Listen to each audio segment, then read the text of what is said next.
Current ratio அப்படின்னா என்னென்னு நம்ம பார்க்கலாம். ஸோ கரண்ட் ரேஷியோ வந்து என்ன சொல்ல வருது அப்படின்னா, நம்ம ஏற்கனவே சொன்ன மாதிரி தான்.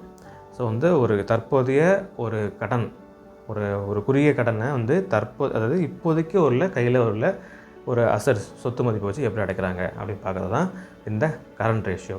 ஸோ ஒரு ஃபார்முலா வச்சு பார்க்கும்போது உங்களுக்கு ஐடியா கிடைக்கும். ஃபார்முலா வந்து என்ன சொல்ல வருது அப்படின்னா, current assets divided by current liabilities. இதுதான் அதோட ஃபார்முலா. ஸோ இந்த கடனை வந்து இந்த சொத்து மதிப்பை வச்சு எப்படி அடைக்கிறாங்க. ஃபார் எக்ஸாம்பிள் வந்து ஒரு கம்பெனி எடுத்துக்கலாம். அந்த ABC company for example. So அந்த கம்பெனியோட கரண்ட் சொத்து மதிப்பு, கரண்ட் அசட் எவ்வளோக்குன்னா 1 lakh இருக்குது. ஸோ கரண்ட் லியபிலிட்டிஸ் எவ்வளோக்குன்னா 50,000, 50,000 இருக்குது. இப்போ அந்த ஃபார்முலா படி பார்க்கும்போது 1 lakh டிவைடட் பை 50,000 எவ்வளோன்னா 2. ஓகேவா? கண்டிப்பாக வந்து அந்த லியபிலிட்டிஸ் வந்து அசட்ஸோட கம்மியாக தான் இருக்கணும். ஸோ அப்படி இருந்தால் மட்டும்தான் இந்த கரண்ட் ரேஷியோட மதிப்பு வந்து 1 இல்லைன்னா 1க்கு மேலே இருக்கணும்.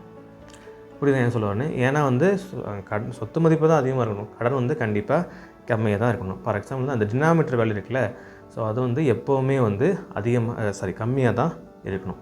ஸோ சொத்து மதிப்பு எப்போவும் அதிகமாக, இது ஜென்ரலாக எல்லாத்தையும் தெரிஞ்சு தான். சொத்து மதிப்பு அதிகமாக இருக்கணும், கடன் கம்மியாக இருந்தால் மட்டும்தான் எது இருந்தாலும் ரன் பண்ணவே முடியும். ஓகேவா?